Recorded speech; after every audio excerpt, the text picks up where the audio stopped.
Welcome back to Chase It for Kingdom Podcast, where every episode is crafted to spark vision, ignite faith, and call you higher. Today, I have a very special guest, Sergio, and we are in his brand new gallery.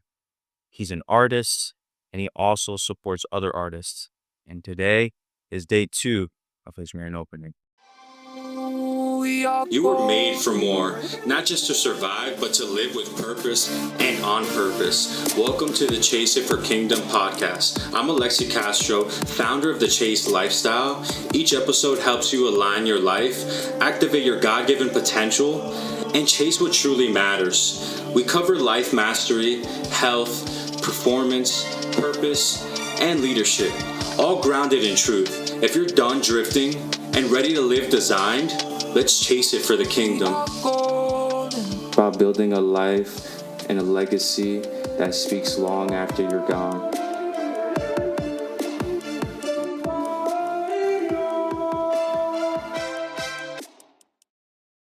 Yeah, Alexi, thank you for coming.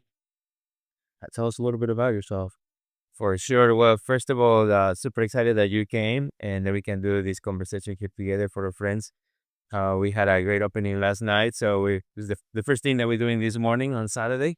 A bit about myself. I originally from Mexico. I was born in Mexico in a town called Puebla, about an hour from Mexico City. Lived in Mexico City until I was 16. My dad's a pastor, now retired. When I was 16, my dad and my mom said, "Well, we're going north. We're moving to Chicago because there's a church in Chicago that we've been called to serve." So I was at 16 years old. All I wanted to do was be with my friends. So I didn't want to come, but I had no choice. So came to Chicago. That was 1988. I had black hair back then, so white, and I always loved art. I always liked making art. So because I couldn't speak English, when I came, the only thing I knew was how to draw. So in high school, I took all the art classes, and my high school teacher, when I was a senior, asked me the question. He said, "Have you considered to become an artist, an art career?" Like, no, I don't. Can you do that?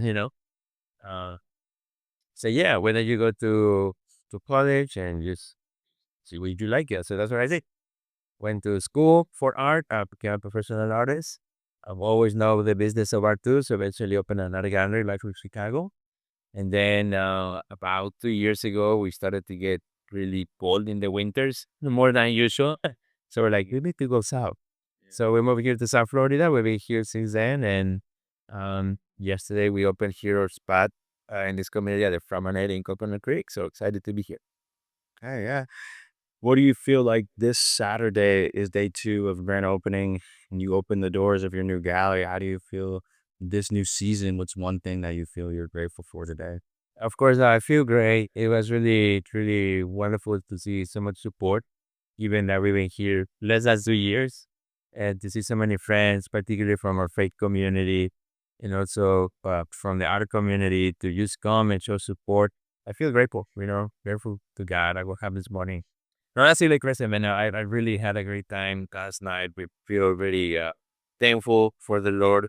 There were so many wonderful people yesterday from our faith community, from the community of artists. So this morning, waking up like in the morning, feeling like grateful for what that has done, and this place is an answer prayer for us, something that we felt that for us to do in the Disney life. So just thankful for that, and a beautiful day that we started today. So happy. So if you're here in the local South Florida area, it is in Promenade, which is around Coral Springs, Coconut Creek, Deerfield area. But this is not your only art gallery, right? There's another one. Where's the other art gallery? So we started when we moved here to South Florida. We started the first location, which is in Lake Worth, the Palm Beach Island Design Showroom. It's a beautiful space. We've been there now for a year. So this will be our second location. So second location, this is huge. And art is going to take over South Florida, and he's going to be a big part of it. If you're a Christian artist and you're looking somewhere to have your art on display, come check him out at the Promenade. But to get started here, we want to just share a little bit deeper into who you are. And if you were to give one defining moment of your life that shifted to now this moment that you decided to take the jump on this art gallery or just your career in general? Yeah, of course. I think there are many defining moments, as I look back at my own life. And I think there are, as we look at life as a line, right, as a trajectory, there are like these crosses where I consider them like divine interventions where God moves you in a certain way. And depends on the season. There was a season in which this 20 years ago, I got really sick. So that was a defining moment because all of a sudden, my world changed. I was, you know, out for like 3 months. I couldn't work. And I thought, as you said, from our career, but, got going out of that. So that's one defining moment. So there are the very defining moments. Right now, I think the music defining moment that led me to this place was pretty much through my faith community. Going through Freedom, which is a course that we offer, that we have at our custom community. Going through that and going through other groups, community groups with other men, and just I felt really a strong call to do business a little different for me as an artist, and also take a shift, kind of a little bit of what I am doing, and to be able to do more pits, sitting out with people here in the community, open a gallery where I can sit down, engage, have conversations, slow down times. We are all rushing to get to the next appointment. We want this art gallery to be a place where people come, slow down, sit down, look at art, have a conversation, and see where that leads. Awesome, awesome. And I want to thank you for being our first guest on the Chase of the Kingdom podcast. That is in between me doing solo teachings and just going through, like I mentioned before, proven science, disciplines, and just biblical truth. And over time, interviewing people that are just chasing it for the kingdom and helping them share like what they're doing. And as Christians, there's not very many, I feel, successful businessmen that will share their faith, or they are, or not on platforms that we're seeing. And we want to be able to show the inside of what a lot of these Christian businessmen are doing in the world, and how they are living and being a living example as Christians today. And to move to the next question, as an artist, when did you know in your life that you were, I feel, called to an artist? That's a good question. And it's an interesting question because it's a twofold question, or twofold answer for me. I always knew I liked art, right? Since I was a kid in school, I was the kid who was doing the posters for Independence Day and celebration. So I always knew it was in me, and God had given me that gift. However, growing up, I didn't see myself, sharing that gift in the church because I was a musician or a singer, or some gifts are perhaps have more opportunities at the church. When is the last time you saw an artist in the church doing something, right? Or so exactly At our church at Coleswood Community at Park on. the- doing things now, and we're going to be doing more than calling out the creatives. So because of that, I always felt like you know my art was like on the side, but the side staying. It was like what I did, but I didn't have a natural connection between the two works. What I did for my faith and what I did as an artist. Although in my heart, there are a lot of elements that are spiritual that reflect my faith, but they were kind of almost like two opposite. And it took time, many years, until more recently, where things have begun to merge, to be in more synergy together. And that's my goal, that we can do that more and more, so that everyone who is creative, who loves God too, can find a place to use their creativity and to use it for the good cause, to make this world a better place. And where throughout your life did you start to take like art really serious, or any maybe creatives or artists out there that are like, I've been trying to get my career started, but yeah, I've been struggling to take that first step, right? I feel like it's too hard. What is How are you? Yeah. Well, it was actually when my high school teacher asked me that question. They're like, how you consider that a career? That, I think that was the pivotal question for me that shifted everything, right? I said, okay, I think I can do this. And then I went through that, and so I think that was the main kind of like gateway for me to say I can become an artist. But it hasn't been easy, right? Because it's hard. You go to art school, for example, you finish and you don't go to the newspaper and see who's hiring an artist. Nobody is. Right? So you gotta be a graphic designer, an interior designer, or do something right in that thing to kind of fit within the construct of how society works and the business world works. So being an artist is like becoming an entrepreneur. So if you're an artist who's starting out, who's wondering if this is for me, how I gotta think entrepreneurial. You gotta think about your brands, your art, what you do in the studio. How does it transfer from the studio out into the world? Like how do you take what you make in the studio in isolation by yourself out to a larger audience? And so learning all the marketing tools that we have available today, connecting with your network of people. That's the main thing. Okay. And for you, how long have you been an artist? And who was somebody throughout your journey that believed in you that really changed your perspective that this is something that I can actually do? Yeah, that's a great question. I've been an artist all my life in that sense that I always been creating things. After I finished school, when I got a master's and then got a second master of fine arts. So I guess when I finished that, I'm like, well, I think I can do something and figure out what I did. So I went and I was also teaching for a while at the college, and that was kind of a way for me to also help other artists think of that. And for me, I think it is a matter of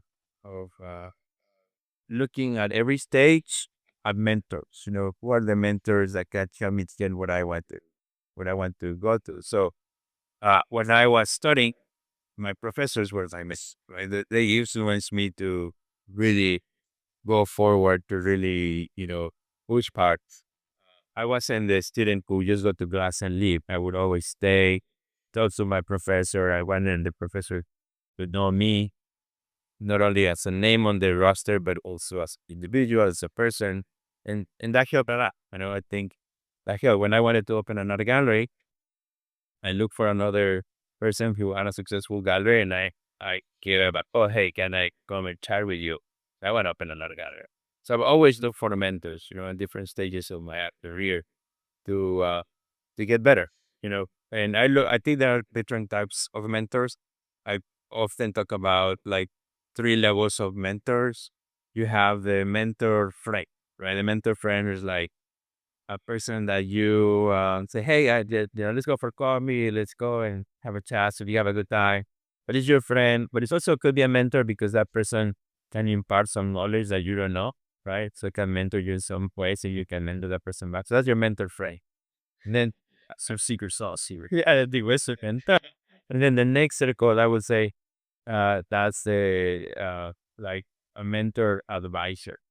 That's not the person that you say, hey, let's go for coffee. That person is too busy or doesn't know you that close to go for coffee with you. But it's a person that maybe you can, meet for like, to say, hey, like what I do with this gallery director, right? I know this person was busy. I'm like, I didn't ask, can we go for lunch together? I said, can I come and visit you? We have 30 minutes that I can ask you some questions, right?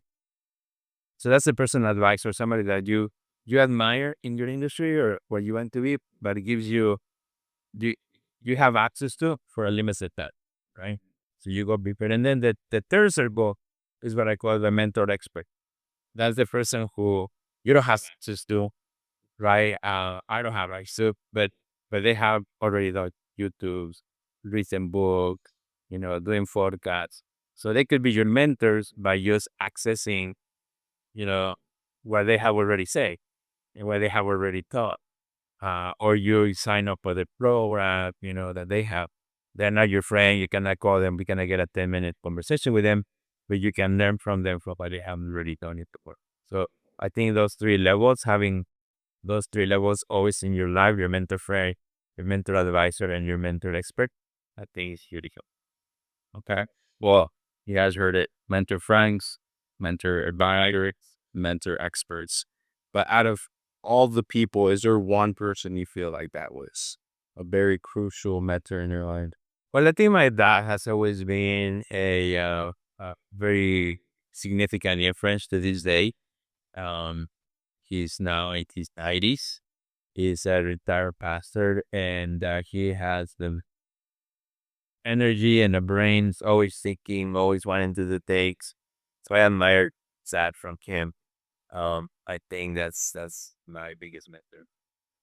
Well, to move on to the next part here, was there a moment in your, I guess, the career now, this is like a high point.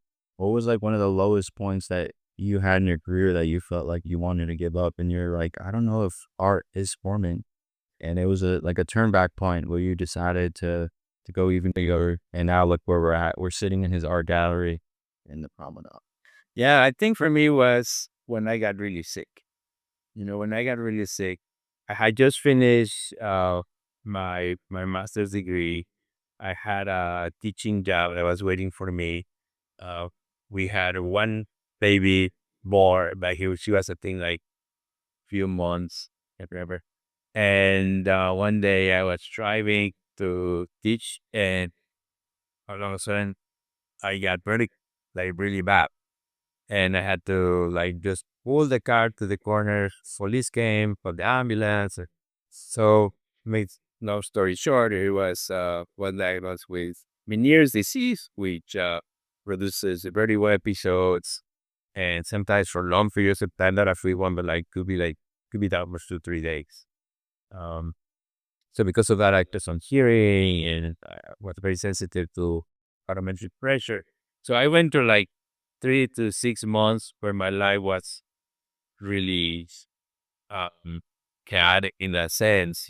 Some days I could work, some days I was down in bed for 3 days, and I went to a bunch of specialists and doctors and looking in the mud. So that's when I felt maybe this is it.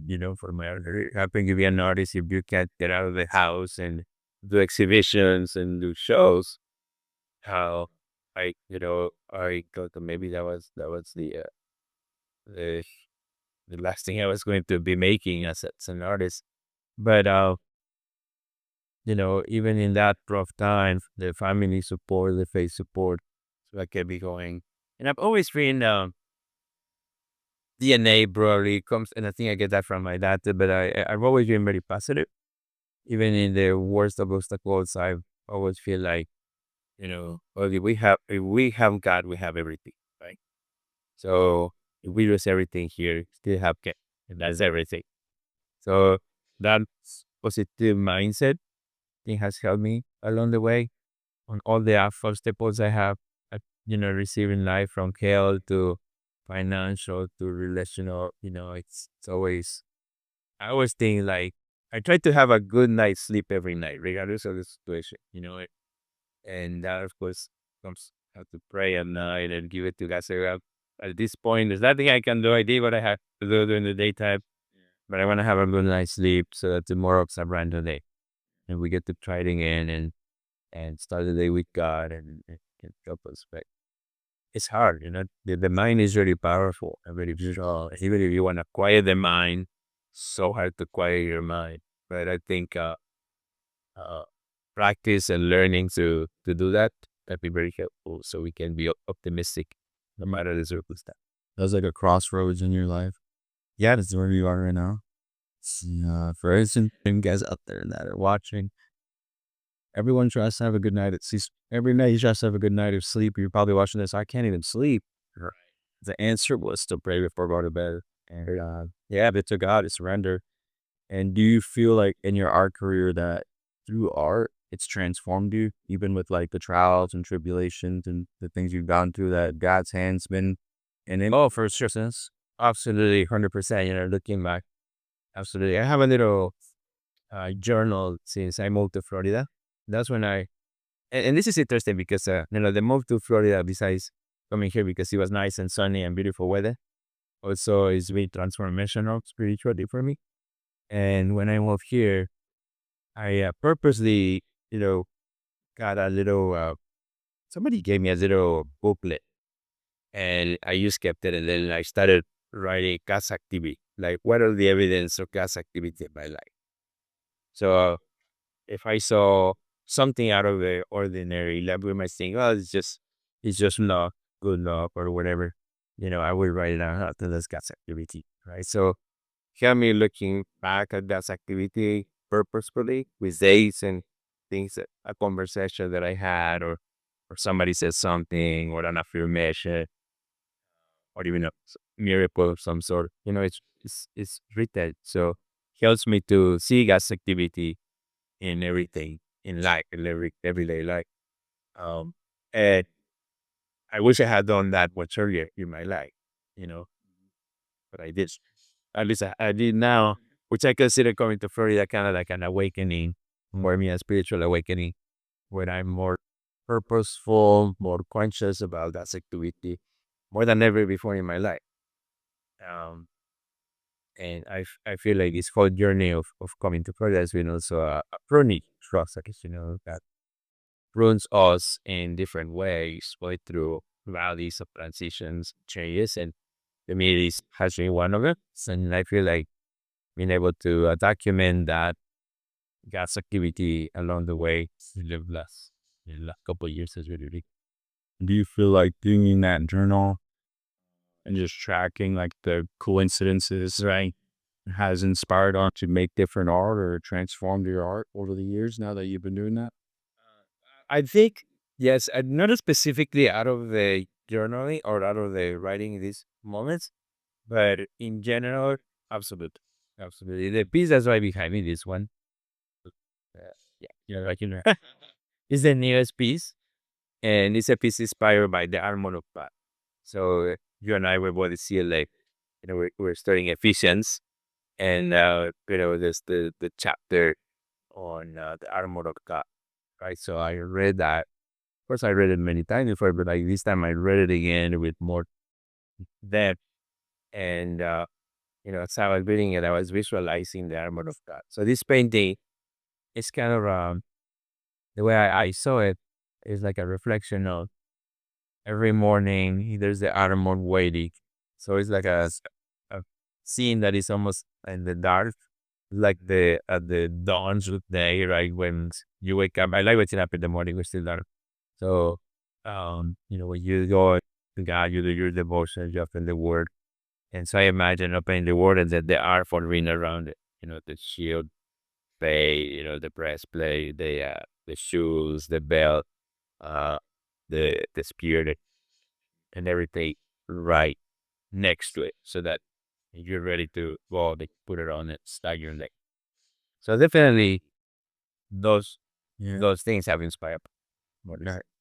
And then it's a lot about career here, but your career as an artist, what point did the success start to kick in? Like that was your breakthrough point that you're like, I think I'm a successful artist. Because right now you are pretty well known in the art community. Yeah. And at what point was it like, I think we're successful now?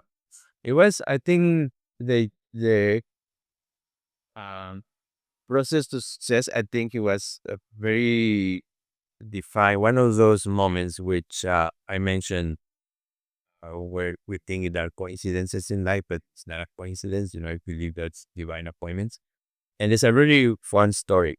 So I'll share really quickly. So there was, I love stories. Guys, you have time, right? Right. Uh, it's a good story. So the story is, so when I was an art student, right? I had these dreams of becoming an artist, but I was an immigrant. I didn't have rich parents. I didn't have access to, galleries or people that I was nobody, in a school outside of Chicago studying art. So my friend and I, we went to an art fair in Chicago, which was huge art fair. This was back in the early 90s.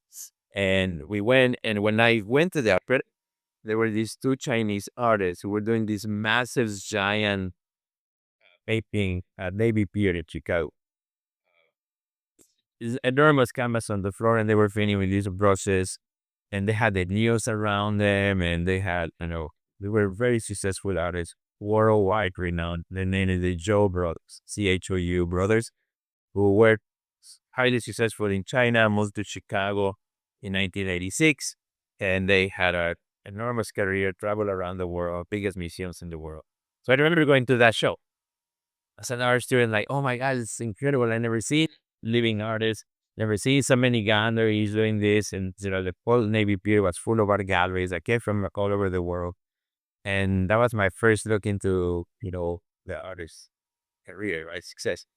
And so I only had like 15, $20 in my pocket. And I purchased, when I purchase any art with that price, with that money, but I purchased a catalog. And I cut the pages of the Joe Brothers, so they really inspire me. And I really love their work. It's two brothers who make art together, and they became international success. So I took those pages, I put them in a little binder, and I took them to school, and I had them always in my drawer. So fast forward then, maybe 8 years or 6 years after I finished my graduate school, and I call a friend and say, hey, I want to open an art gallery and an art studio, but I don't have any connections. Do you know any place in Chicago that I can find a little space? And she tells me, oh, she was already a museum director. She's like, hey, the Joe brothers just purchased this 80,000 square foot building in south side of Chicago. And right now it's raw. There's nothing in it. And they want to build at our center. Here's the phone number. Give them a call. Tell them that you're looking for space. I was afraid. This is before Benfica, right? So not like in your art drawer. Yeah, it's not like I could just Google them or send them an Instagram. It's nothing. It was just a phone number. I was afraid. It took me like a few days to call, so I made the phone call, and they welcomed me to the space, and there was this massive big space, and so we signed the lease for the small space, and that's where the gallery started. That's when like the rear started. And that was a defining moment because, all of a sudden I had access to a lot of space, to do beautiful exhibitions. Eventually, I became the director of exhibitions for the entire art center. So, I started as an idea for a small gallery, which I had, but I also had this, huge playground where I could work with artists from around the world. And we started doing activities, exhibitions, and people were coming by the hundreds every Friday of month to be there. Pre-pandemic, it was a building of 4 floors, lower level, big exhibition spaces, and people were like shoulder to shoulder. That's amazing. Um, and that's kind of what created a lot of opportunity for me as an artist and as a curator. But it came because of that progress, right? And the word says that God knows the desires of your heart.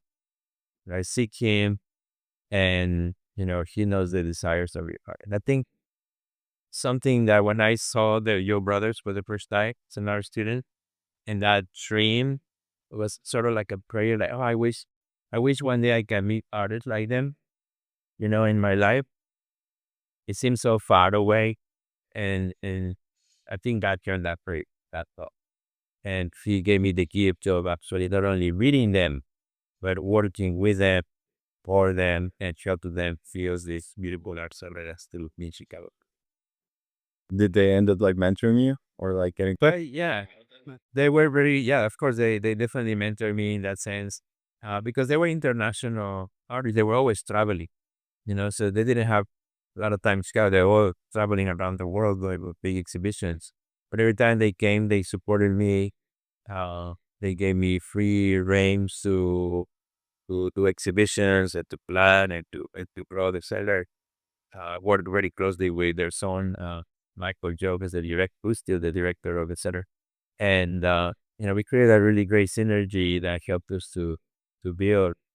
Uh, and definitely it was through their success, their name, their brand name, that we were able to get all the hard work that everybody put. They were able to build these things together. So Yeah, and then did that also give you exposure to different art forms, different artists, but yeah, or your own art? They hang up your own art in there as well. yes, of course. So I had exhibitions with my work too, and so it was really nice because every month we would change an exhibition, and I had to change 2 or 3 exhibits every month. Like had to change the exhibit in my own art gallery, Electrical Contemporary, and then I had to change the exhibit at the Joby Art Center, which is massive exhibition space.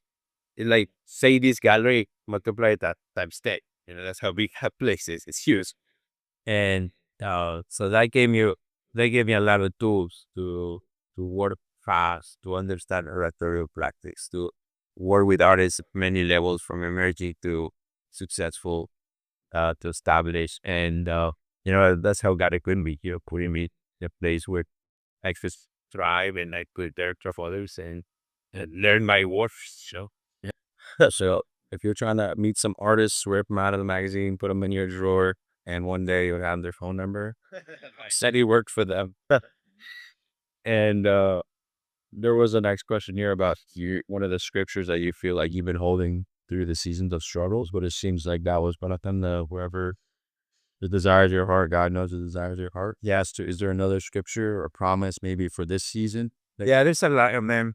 This part and for this question, there's one specific passage that speaks to me really closely that actually helps us to envision this place, this where we're at right now, and that is John 15:16, which I really read that passage when I was studying our lesson for CLA, and that was one of the side verses. And I read it, and for the first time, it had a completely different meaning for me, which the passage says, I did not choose you. I'm sorry, you did not choose me. Yeah, look at it. You did not choose me. I chose you. And to go and bear fruit and fruit that will remain. Right. So when I saw this passage, I was already praying and thinking about opening a space in our community to work with the community, to engage with the community. And when I saw that passage, I was working a lot from home and, allowing my wife to train, I wanted to work from home. So to me, I saw this as a calling to, I think it's time to get out, to go somewhere and to set foot in a place that's public and that people walking and that we can engage. The idea of going, right? Not staying, but get up and go. So that message gave me that almost like that mentality. I feel say, so no, right? Pandemic is over. Get out of it. Go it. Do something outside the house. So we saw that as a mandate to almost, say, it's time to go. It's and not only go, but also says to go. There's a purpose to that going, and so that you get better fruit. So to me, how I bear fruit by using my gifts, right? My gifts of creativity, my gifts that I really also connecting with people. I really enjoy conversations, meeting with people and relating to people. So I had to use those gifts. I cannot use that gift from home. I do it, but through social media and so many things like that. But really one-on-one with people coming to the gallery, strangers that walk through these doors. That's to me the activation of the gift, and then to bear fruits, right? To use it, much my abilities to uh, to make a difference. That's also, and let's see what God does with the red. I'll do my part. Yeah. And for this new season, it's like a big yes. What do you feel like the vision is like moving forward, or what you pretty much shared about the yes that it took for you to get in here, right? Where do you see it going now that with the vision God gave you for this new gallery?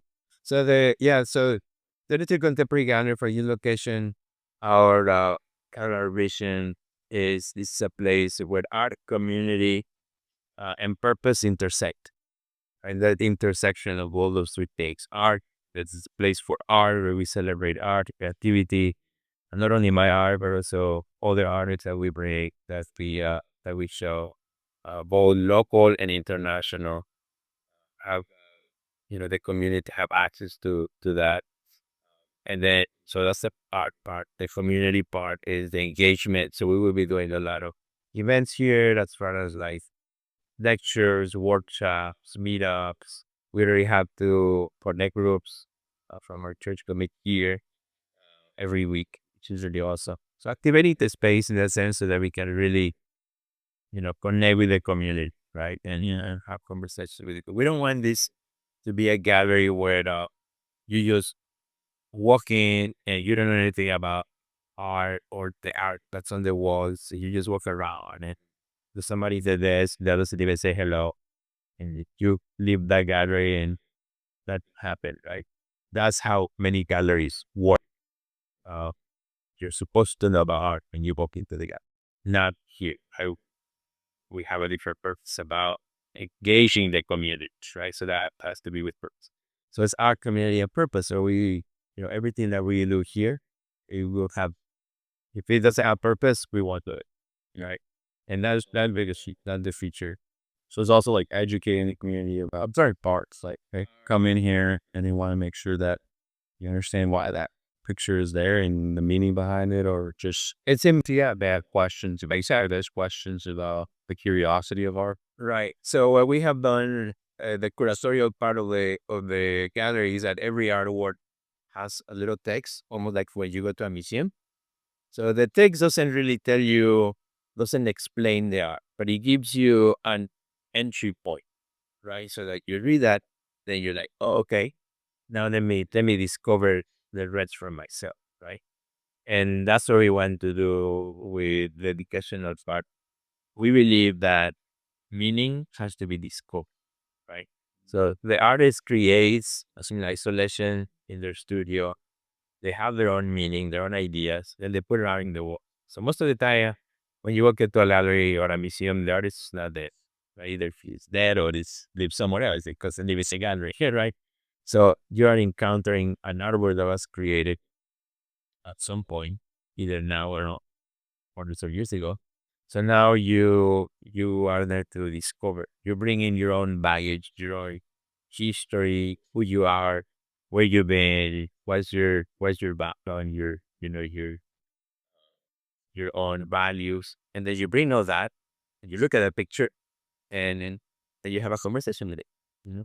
So all we do is we just help you start the conversation, so that you just say you look at a beautiful painting of that woman with her hands here in a prayer. They be like, why is she praying? Somebody might look at it. Oh, that reminds me of my aunt who was always praying. Or somebody might come in like, I wonder who she is. Those are the things, right? That are the breaks. That is not a 1+1=2 equation in math. 1+1 will always be 2 in math, but in art, 1+1 will be million things because we all walking with different stories. So we should just to connect the stories and then have promises. Yeah, I think that's huge. I mean, you just taught me something new about art. What if you're an artist and you're watching this, about you can give the art meaning that you're making, but you need to let or give space to the people who will be watching it or looking at it for them to give meaning. Exactly. So I feel that if you were to come to the gallery and you look at this painting, and if I tell you, well, this painting means X, Y, and Z, I feel that I can unravel you from the opportunity to discover something for yourself, right? Because if I tell you, here's a glass of water, so you already know in your mind it is a glass of water, right? So you don't need to see it like, okay, let me see the glass of water. You already know what a glass of water looks like, right? It has no meaning for you. But if you don't know, what I give you, you just know I give you something. Now you're gonna discover it for yourself. Not what you might not even know what's behind my hand, right? So that's meaning, right? And when you discover that, so we want to give people an opportunity to discover. We're just gonna tell you there's a little bit something here. Come and check it out. So when they say a picture is 1,000 words, right? Right? They say that, right? Yes. So it already has 1,000 words, but you're leaving room for the people who are coming to watch it discover throughout their 1,000 words. Yeah. I'd say we only give you just a few words, not 1,000. Well, the picture gives you a certain amount, and then Of course. the people were looking at it, discovering a deeper meaning and adding in words to it. Right, absolutely. And I like to engage, as an artist, I like to engage people in the process. So like this painting, right? The one that I mentioned, the new one. That painting, I finished the painting and I went to social media and said, hey guys, I have a big community on social media. I said, help me title this painting. Give me title ideas. I'm going to select one who wins. I'm going to give you a praise. So I had like over 100 people who suggested a title for it. And I selected one on Friday one. What was the thing? So the title is called The Stand. the stance. Is that yeah? That's the different. Yeah. And for the next part here is how do you take the inspiration you get for like a new art piece or your career that you have, like the fire that you're building up right now and this momentum, and continue to just keep it cultivated and moving in the right direction without it burning out. Like when you're starting to lose hope or you're feeling like beat up, how do you stay motivated as an artist? Yeah, that's a good question, you know, and I think that's for every creative, you know, you're a musician, a poet, or an artist, or any creative field. It's hard to be always creative, right? Because the world will drain you. Sometimes it's overwhelmed, overworked, stress, finances, or the family, or relationships. Or the world is full of stressors, right? Who will squeeze the creative out of you. So to keep yourself creative, you gotta have a wife that's a psychologist. That's step one. To get a wife or a partner who's a psychologist or not a psychologist. So that's a good way. Yeah, I think so. Second after that will be I think I think cultivating a positive mindset. You know, a positive mindset. I think personally that's what helps me in the worst of times, believing that there will be better times. Uh, you know, and staying close to God. You know, I think it's very important. I call the day when I even when I do a lot of my coaching with artists, I always talk about priming your day. You know, priming your day, like the first few minutes of your day, or even the first hour of your day. You know, at least because I was a news junkie. But I used to love watching the news. So I would get up in the morning and the first thing, turn on the news, right? But I'm making my breakfast. So you're already allowing all this negativity on the world. The news are always bad. And that's like a Hispanic thing, though. I think the news are always blasting, right? In the house. So Telemundo, and oh yeah, on that. So it will always come. Or even that, or now we don't have maybe the news, but now it's social media, where everybody was with the phone. Click, turn it on, notifications, Facebook, Instagram, TikTok, you name it, right? So all that comes downloads into your brain the first few hours or minutes of the day, and that's already polluting your mind. Um, so priming your day for me is like start your day with what is important to you before you give any space for the externalness. You know? So I had to start watching news. I don't watch the news now. I still get informed. You know, I either go online, hear some of the highlights, sometime during the day, but not anymore. I never hear the news in the morning, and I don't go in social media until I'm already prime my day, which for me is prayer, spending time with God, studying the Word. Now with CLA and also doing my homework for CLA, which really cost me also to have a system in the morning, give myself more time for that. So all those things are pretty important for me to keep that protect that space that's going to give me more creativity during the day to do the things that I need to do for the gallery, for my art, for my marketing, for the education, for the things that I always protecting that time early in the morning. Because I get my best ideas in the morning.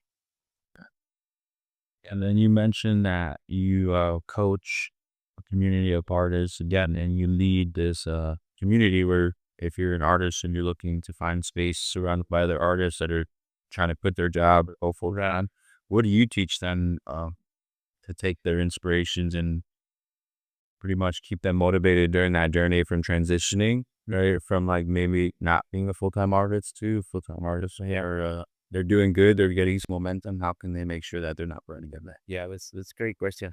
So 10 years ago, my wife and I, we started this program that is an online program that you refer to is called the Art Next Step. We believe that every artist always has a next level to go to, right? Doesn't matter if you are just making art in your kitchen right now or if you are a very successful artist, there's always a next level you can attain to. And I think that's true for almost, right? we all can always go to our next level. So the unemployed programs, what we do is we help artists from across the world. It's an online program to learn and to get better, to achieve the next level, which could be in sales or marketing or productivity or organization or exposure, right? So kind of identify core principles. And then Toto Gomez, which is that really important. The fire. Well, it's six, but I'll explain why the six one like for the separate. So it's sales, marketing, productivity and organization, and exposure, right? So those are five that every artist needs. But there's one that we always neglect, and I neglected many years until working with my wife, and we added to choose the component of mindset and qualities. How you feel in the inside? What are the narratives that you tell yourself are really going to show up in your decks, right? If you're telling yourself that you're a loser or you'll never be a good artist or others are better than you, well, that's the same mentality. You're going to walk to the studio, to the marketplace. Those narratives are very strong voices in their head, right? So that's why we added that component that she brings out to make a program that helps artists really transition and transform from the inside out. From here, every course that we create or coaching program, we always start with mindset. She always kicks it up because it's how you believe here, will help you to do your marketing and your productivity and everything else. So that's what we do. And our newest program is called Beyond the 9 to 5, where we are helping artists do that transition or creating a roadmap where they say, okay, you know what? I have this day job or I have this part-time job or whatever, but I want to become more of a independent artist, full-time artist. How do I get it? What's the path? What's the way that's going to help me get it? So the course, we help artists to figure it out, create their own path. So every artist is different. Yeah. And you work with artists from around the world. So I always, everything that we do, we always look at it within the focus of three parts. So if you're an artist, for example, if you are working with me, I will tell you, well, we have to make a three things: who you are as an artist, right?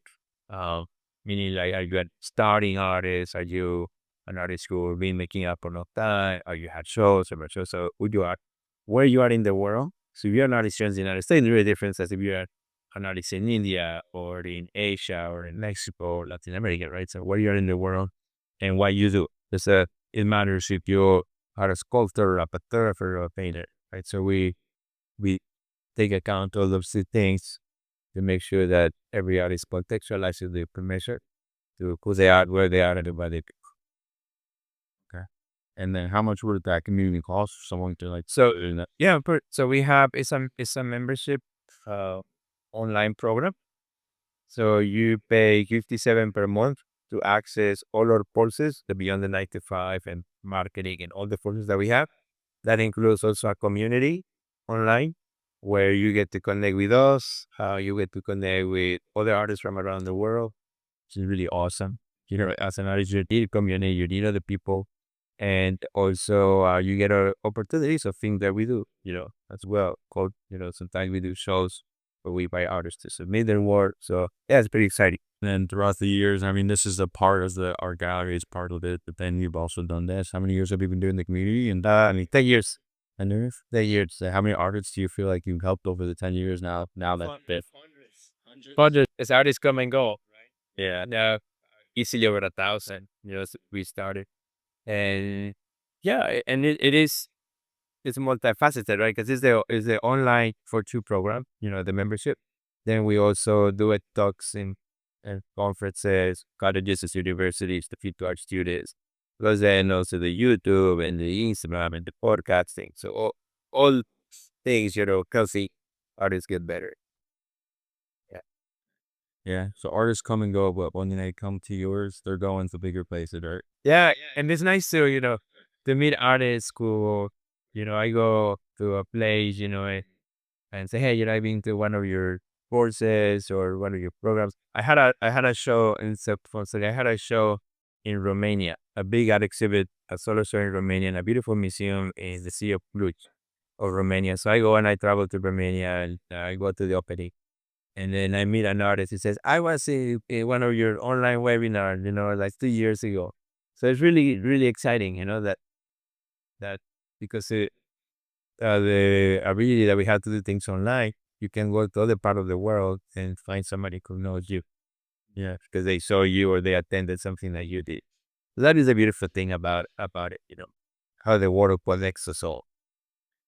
That's pretty good technology can. And then especially you being an immigrant now, you're kind of giving back to the people that are probably don't have the opportunity to come to America, but can learn things that you've learned through Right. American journey or becoming a citizen. And I, that's change. I believe, sharing is important.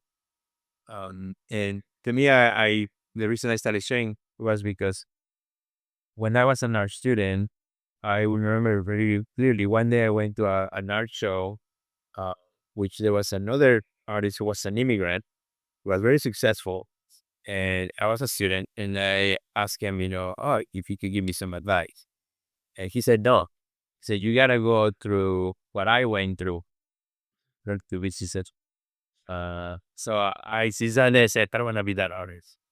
I want to share everything I know, good and bad, so that others get better. So I believe when one of us win, we all win. That's my mentality. So that's why I started podcasts and YouTubes and videos, and I want to share. Even like, oh, I cleaned this gallery. I did a video for my community. I did a email and I sent it to everyone in my contacts. Like, hey guys, I'm opening this gallery. I'm gonna learn new things here. As I engage with people, I'll share them with you. Huge. Yeah. That's huge. And then for your daily rhythms as an artist, like today, this is kind of I guess, scripted in a way where we just came in like, hey, we came to the grand opening. We've been speaking about doing an interview on the podcast, but we are just like, why not do it on the grand opening weekend? It is. I was like, all right. And you mentioned that you're going to get into some art this morning. Is there like some daily rhythms or things you do before the days that you go into the studio and you start painting? No, it's really, some artists do have specific like rhythms or practices. That's why every artist is different, right? To me, no, I just go and okay, I guess sometimes we just get some, let's say, get some order. And sometimes it works, sometimes it. But that's something new, or is that you did that from the beginning of your art career? I came from the beginning because I've been an artist who always done a lot of things. Meaning I not only did art, but I also like gallery. I also like curatorial work. I also like technology and podcast and education. So because I always done many things, then I have to be able to manage my time, you know, very strict. So when I went in the studio, I'm like, okay, I don't have time to move around. Gotta get something done. Because in the next 2 hours, I gotta go somewhere else and to do something. So that kind of gave me that ability to say, okay, I got 2 hours, let's get somewhere, right?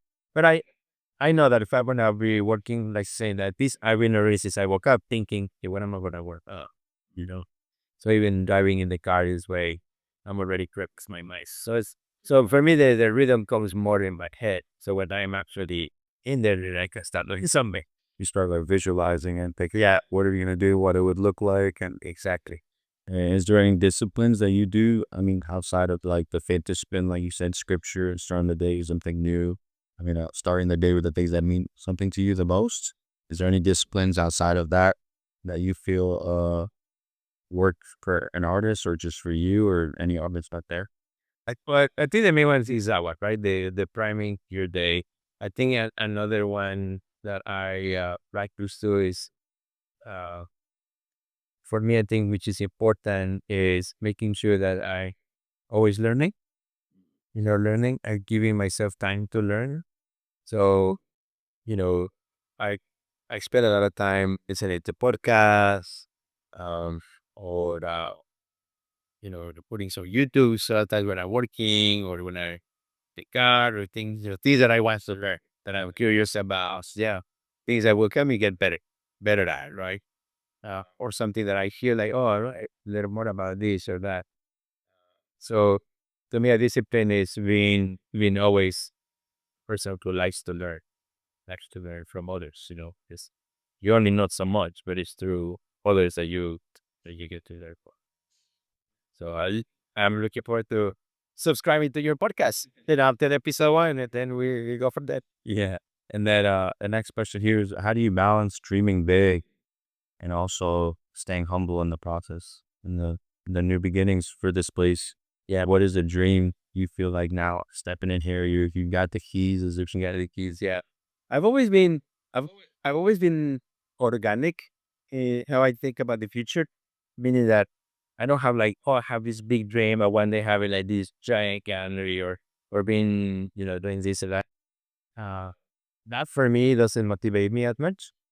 For me, it's like what makes sense now, right? And I want to do the best with what makes sense now as we build the future. I don't know how things is right now, how the world will look like, right?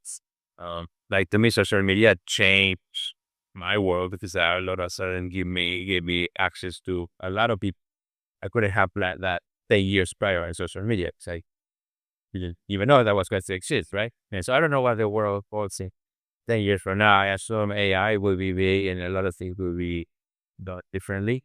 So I just want to, in the process of moving forward, what I would love to do, of course, as I think, short term, mid term, and long term, is continue growing their career, continue helping artists, continue getting better at all the things that I do. And I think something that I'm kind of leaning more towards in the future is being more purposeful with my work. So this this place here kind of helps me to do that. Being more purposeful with the type of art that I do, with the story that I tell, how I explain it and show it, and where it's going. I took a little break from, since I arrived here, from participating in a lot of exhibitions right now, because I needed to refocus on what I was building, refocus on my work and my ideas. So I feel like now I'm ready to take that next step. So that in the art world, the way it works is like, if you have an idea for a show, right? Or if you have new paintings, it's not like say, okay, now I'm gonna show them. You know, art galleries schedule exhibitions usually a year in advance. Museums schedule 2 to 5 years in advance. So if I want to have a museum show, right, I can say, okay, I'm gonna have a museum show next month. Come over. It has to be planned a year in advance. So right now I'm gonna be preparing like this new body of work, like this new collection of paintings that I want to do this year, so that in 2 years from now I'll have a museum show. In a year from now, I have some very important sort of exhibition. And the Joe Brothers will be there. So, yeah. So that's kind of in the art world. That's how you had to plan. It's particularly the more successful you are, it's the more you have to plan ahead, because the opportunities are less, but they're more important. So as you become more successful, there's less opportunities, but they're more important. Well, lessing meaning that it's not just show your work everywhere, anymore. It's to be more strategic, yeah, more specific. Quantity is not as important as, what kind of opportunity. And this is good because, when you're an emerging artist, I always tell emerging artists, you're a new artist, your goal is like show your art whatever you can. Coffee shops, here, there, more shows that you want to get as many people as you can to see your art. You start becoming recognized, then you start to become more selective, because then now it's no longer about, just more and more and more. It's about, which things will be better for me and for my career, for what I want. Yeah. So that means participating with more important galleries, commissioning exhibitions. So what you're kind of saying in the beginning is you want to say yes to everything. Exactly. Good. I guess I'm it there. Yeah, then as you get more successful, you want to balance the things you say yes and the things. Yeah, first, you have to make sure that the plan isn't just wanting any. Right. And I think that's true for any business, for any entrepreneur. So at the beginning, yeah, like you say yes to everything, but then you're like, okay, that's gonna be enough. Yeah, maybe a good thing, but it's just not for. And then you did mention yesterday, and then we'll kind of bring you close and land the plane here for that end of the podcast. But you mentioned that when you started the 33 Contemporary was three of you, right? And you're on the third floor on 33rd Street, and you were just a 33-year-old man with a dream Yeah. of having a studio one day. Tell us a little more about that. Yeah. So the special, yeah, very close. I told that story during the ribbon cutting ceremony yesterday.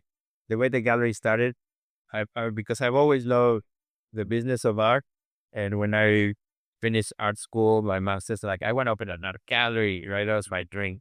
So I didn't have money, I didn't have contacts, I didn't have also, rich parents to give me money for opening the studio and a gallery. Yeah, I didn't have. What I had was a big dream, but I had plates, right? Who were as broke as I was. And to it. Yeah, I have good friends who were as broke as me. So I'm like, hey guys, I had three friends, so there were four of us. So hey guys, would you like to start an open a gallery with me? Yeah, let's do it. So we just split the rent. We find a space. Half of it will be our studio, so we can make art, and the other half we're making it into another gallery. So they say, yeah. So we get together, for a few weeks, and every week we try to come up with names for the gallery. So because we were young and stupid, we were all dreamy. So if somebody come up with a name, we would feel like, oh no, that's horrible name, it's just stupid name. Then somebody come up with a name, oh, that's a horrible name. So we couldn't come up with a name for a while until I don't know who said it. I can't remember who the four of us were there. It's like, I think you're 33 years old. You're 33. You're 33. I'm 33.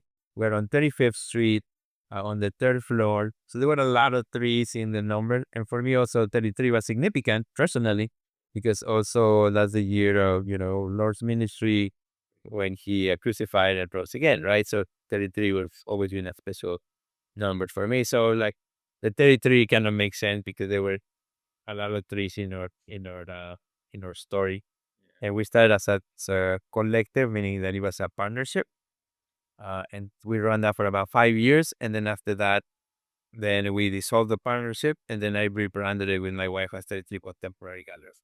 And simply because I was really passionate about the business of it and continue growing the gallery. And yeah, so just to keep our good relationship with my other artist friends. Uh, and it's hard to grow a business when there's multiple people. So yeah, we stay good friends. Very okay. Yeah, that kind of worked out. That's why we kept it a big contemporary guy. And then out of those, none of them are working in the new, not this gallery, but the one that is in Port Lauderdale or any. And they work. I know, but we're still friends, and we still see when we happen to cross over. Places. So to land the plane here and bring it, back around for anybody who's listening that might be an artist, what would be like the number one advice that you would tell them if they're feeling stuck or they feel like I've been like working towards this and that ain't happening, right? Ridiculously, it's my first step. Step one is really you recognize that something's not working, right? Because if you know something is not working, what gives you the idea that doing the same thing over and over is going to give you better result, right? So if you know something is not working, that means something is wrong. Something is to be fixed. Something is to be looked at. And sometimes as an artist, it's really hard to see it yourself, just to find it. That's where you need other people to help you. So look for help, look for assistance, uh, that can help you out to figure out what is it that needs to be done. What are the steps that will cause you getting out of that place where you feel stuck right now? Because there could be many things. Sometimes you're stuck mentally. Sometimes you're stuck because the art that you're producing is just not really representing you well, or maybe you don't know how to market your art. Maybe you have amazing art, but you suck at marketing, right? So nobody's gonna see the art, or etc. There may be like a card, has a noise. If you're not a mechanic, you will not know what that noise means, right? So it's the same thing. You're gonna take it to a mechanic if you figure that. So as an artist, look for mentors, look for help that can help you get where you want to be. And that's one of the things that we do as well. And then if there's any other artists on there from a different standpoint that they want to start, they haven't even started yet. They're young. They have these dreams like how you had, ambitions, and they don't know if it's possible for them. And maybe this is something that you would tell your younger self. Right. What advice would you give them? Right. the best advice is just to go and do work. Like, just go in the studio and get good at what you want to make so that your voice portrays your what you want to make. A lot of young artists, that I meet, they think like just because they did three paintings, no, they're amazing. Right? You gotta do a fundraiser, you know, to be good at at something. So, and it's unfortunate because that's what social media makes us think, and that's what we see, that it's just quick. Do something for the Instagram and that's it, Yeah, then I get visibility. You can make art 5 minutes, but that doesn't mean it has any depth of thought, idea, right? So, the only way you get depth and thought is you gotta go deep. You gotta do a lot of it. I would say a painting is like one painting. If you look at my art, right, all the other I've done in my career, if you look at one painting, there's just like one sentence in a book, right? So if I expect that just with one sentence, you know, everybody will understand what I make and I praise, right? Just one sentence in a book. Well, what author, makes a book with just one sentence, right? So then, a collection of paintings becomes a paragraph. And then, a substantial body of work that becomes a chapter. And then as you go into your life at the end, when you're done, you have a book.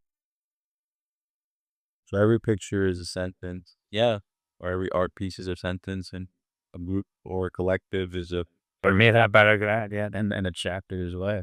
So a body of wording, like when you have already good, yeah, body of work, a good collection, then that's a chapter that's you going to your career, you're writing chapters. And then body of Word work. by word, sentence by sentence. Yeah. So in the art community, body of work means just like a Body of work means like a big collection of pieces that have something in common. mm, is in the body of Christ, right? Oh yeah, that yeah, and that's like there's a unity, right? Yeah, it's a connection. That's together the same. Yeah, So within your art, there's I guess there are different bodies of work. Yeah, a mirroring image of like the body of Christ, right? And how that can work in an art standpoint. I never thought about that. Yeah, right. It's like all of the art that you're making is working to create like a big picture, a bigger story. Right. Yeah, absolutely. So we have like these chapters, like that. You're right. Yeah. And then for you, you told me, you mentioned that, I mean, we got to know you a little bit before this podcast, but you said throughout your career, you were really painting your faith, right? Yeah. And then now you're trying to integrate that. Maybe there's people who've been uh, artists that have been doing some, art, made some success, but now they feel that they want to start to really take it and pivot towards a faith-driven, purpose-driven art. What would you tell them that you've done differently or that they can do? That's a great question. I think you go through the process, right? Through what leads you there, and to me, what led me there is going through hardships, going to the pruning, of I wouldn't have a right to hear without the pruning part, right? So I think, you as an artist, if you're thinking about, oh, how can I express my faith? How can I, share my faith? Uh, you know, think about the way I think of it is, how can I share my faith in a way that unites versus divides? We live in a world also that, an image can divide you know, and based on who you ask a person, based on who you voted for, based on a lot of things. Everything that divides is in this world. This culture, this world right now is made to divide, right? And just watch the news, you'll find out. So when we look at the life of Jesus, he was a unite, right? He united people who would not sit down at the same table together. So even looking at the 12 that he picked, right? He brought these really unlikely characters that would ever sit down at a table and share a meal. So when I think about my faith and my art, thinking about, how can I use that idea being through my art, through faith, unite, bring people together versus separate. And that's the call I've been given, So I think you as an artist, you need to start thinking about, you know, what is my calling in this creative process. Spend time in prayers, spend time listening, and spend time, looking, looking and seeing what brings people together. Now that's good.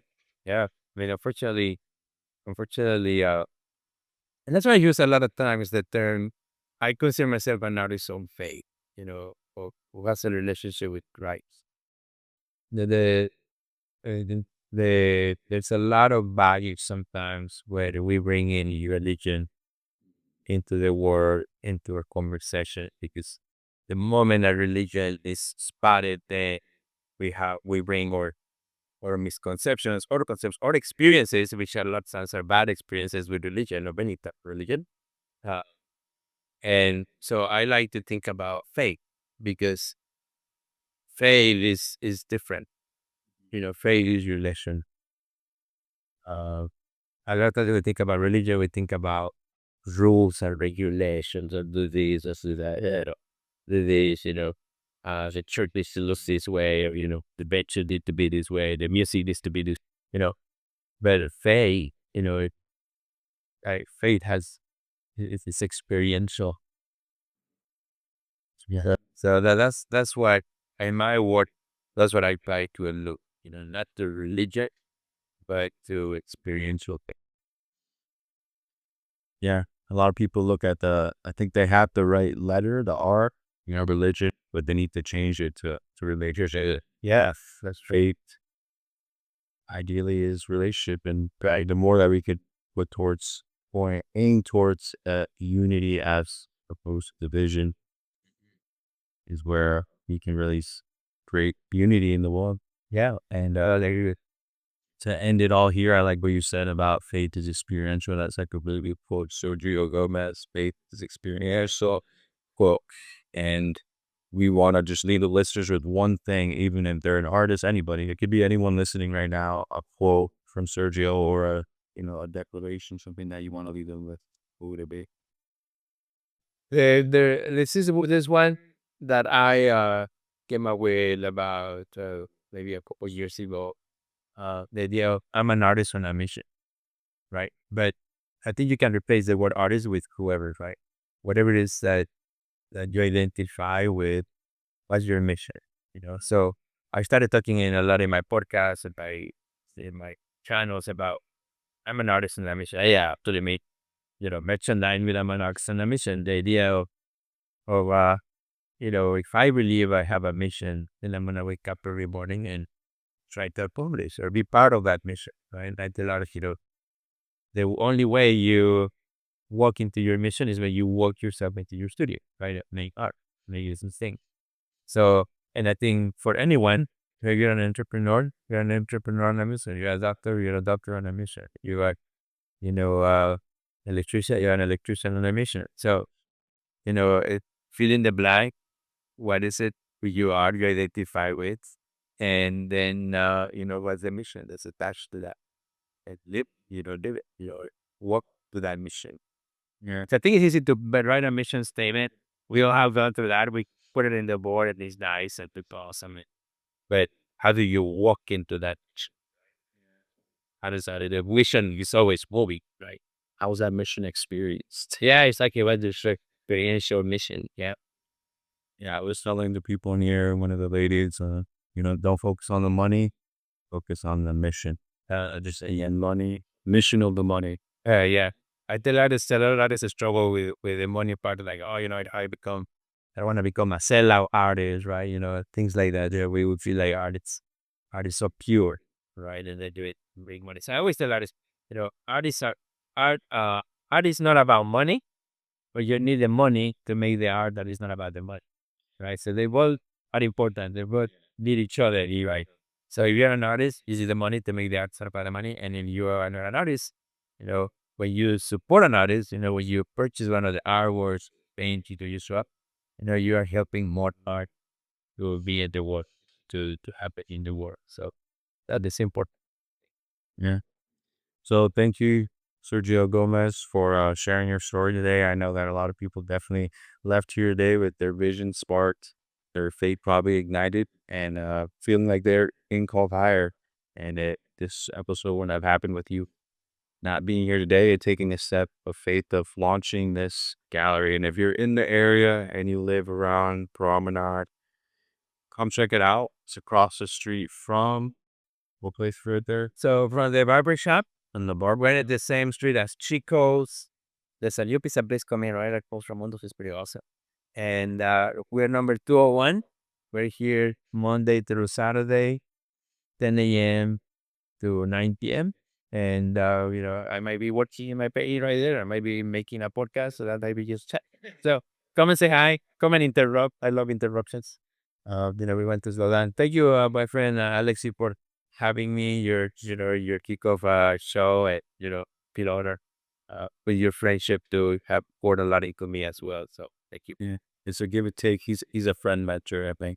Yeah, real crazy. But where could they find you if they want to follow you on social media or your podcast or Right. what is it? So you can find me if you like podcasting, the Artist Next Level Podcast, a podcast specifically for artists. If you want to see everything I do, then go to Sergio Gomez Art on Instagram or all social media. That's where you'll find everything about the gallery, my curatorial projects, my art. And if you just want to look at the art itself, you can go to my website at sergiogomezonline.com, or you can go to Sergio Gomez Paintings on Instagram. That's just the art. And if you want to come and visit us, just also find us everywhere as 33 Contemporary. You can go to 33contemporary.com or on social media, and you will find specifically information about the gallery and about events and activities that we have. And then YouTube, right, as well? Yes, and in YouTube, Sergio Gomez Art, yes, as well. So yeah, please find us there. He's just started doing his YouTube very frequently as well. So yes, ever for art and anything that, if you want to just learn more about him, he'll be there on YouTube as well. Absolutely. And that's pretty much it. If today's episode sparked vision, ignited faith, and called you higher, share it with someone who needs encouragement. And remember, don't just dream about it, chase it for the kingdom. So, bye. To renew your mind, align your life, and ignite your chase. You ready? Let's chase it for the kingdom. We are golden. Life and a legacy that speaks long after you're gone and experiencing. I want to stop drifting and start designing. This show is your blueprint because this isn't about hype. It's about alignment. If you love this episode, share it with somebody, subscribe, and come back to chase it for the kingdom.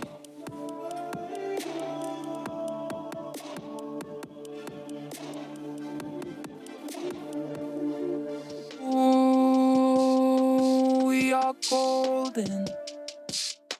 We are golden. Thank you, man. Thank you so much. That was pretty sweet, man. I love thinking about, man. There's a fly. I find out. That already one special guest today as well. You had a fly. Yeah, let me answer that question again. I think I just chop it in it. Yeah. It just a bit to learn in my nose. So we're trying to finish it. You know what? I'm very, yeah, I want to read it. So yeah, you can just put up.